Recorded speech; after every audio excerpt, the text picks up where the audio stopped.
ಅವಧರಿಸು ಮುರವೈರಿ ಧರ್ಮ ಶ್ರವಣ ಕೋಸುಗ ಬಾರೆವಾ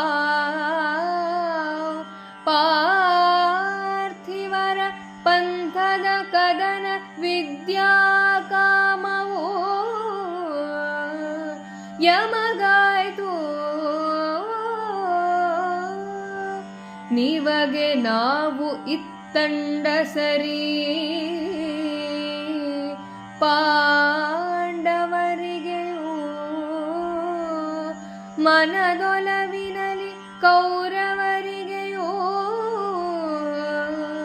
ಬಲವಾಗಬೇಕು ಎಂದನು ಸುಯೋಧನನು.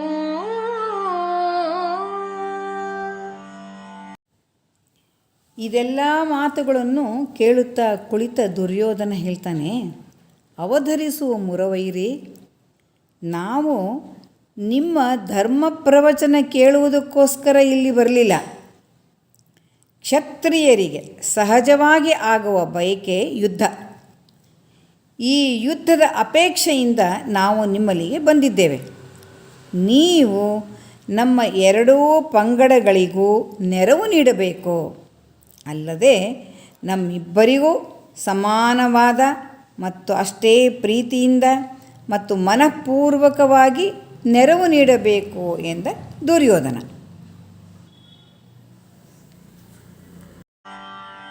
ಎನಲು ತಂಬುಲ ಸೋಸೆನಗುತ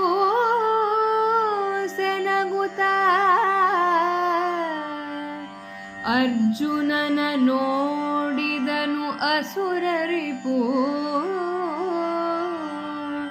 ನಿನ್ನನುವ ಹೇಳೈ ಪಾರ್ಥ ಪಾರ್ಥ ನಿನ್ನನುವ ಹೇಳಯ್ಯನೇ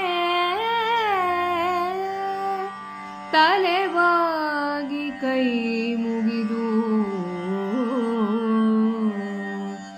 ಎನಗೆ ಮತ ಬೇರೇನು ದುರ್ಯೋಧನನ ಮತವೇ ನನ್ನ ಮತ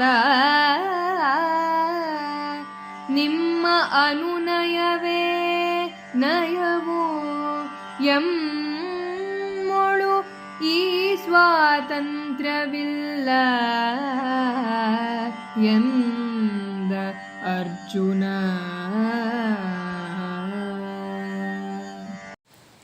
ದುರ್ಯೋಧನನ ಈ ಮಾತನ್ನು ಕೇಳಿದಾಗ ಕೃಷ್ಣ ತಾಂಬೂಲ ಮೆಲ್ಲುತ್ತಿರುವಾಗಲೇ ತಾಂಬೂಲದ ರಸ ಚಿಮ್ಮುವ ಹಾಗೆ ಗೊಳ್ಳೆಂದು ನಗುತ್ತಾನೆ. ಕೆಲವೊಂದು ಸಂದರ್ಭಗಳು ಕುಮಾರವ್ಯಾಸನ ಜಾಣ್ಮೆಯ ಪ್ರದರ್ಶನ, ಯಾವಾಗಲೂ ನೆನಪಿನಲ್ಲಿಟ್ಟುಕೊಳ್ಳಬೇಕು ಹಾಗಿರುತ್ತವೆ. ನಂತರ ಕೃಷ್ಣ ಅರ್ಜುನನನ್ನು ಕೇಳ್ತಾನೆ, ನಿನ್ನ ಅಭಿಮತವೇನು ಅರ್ಜುನ ಅಂತ. ಆಗ ಅರ್ಜುನ ತಲೆಬಾಗಿ ಕೈ ಮುಗಿದು ವಿನಯದಿಂದ, ನನಗೆ ಬೇರೇನೂ ಅಭಿಪ್ರಾಯವಿಲ್ಲ, ದುರ್ಯೋಧನನ ಅಭಿಪ್ರಾಯವೇ ನನ್ನದು ಕೂಡ, ಮತ್ತು ನಿಮ್ಮ ನೀತಿಯೇ ನಮ್ಮ ನೀತಿ, ನಮಗೆ ಬೇರೆ ಸ್ವತಂತ್ರವಿಲ್ಲ ಎಂದು ಅರ್ಜುನ ಹೇಳುತ್ತಾನೆ.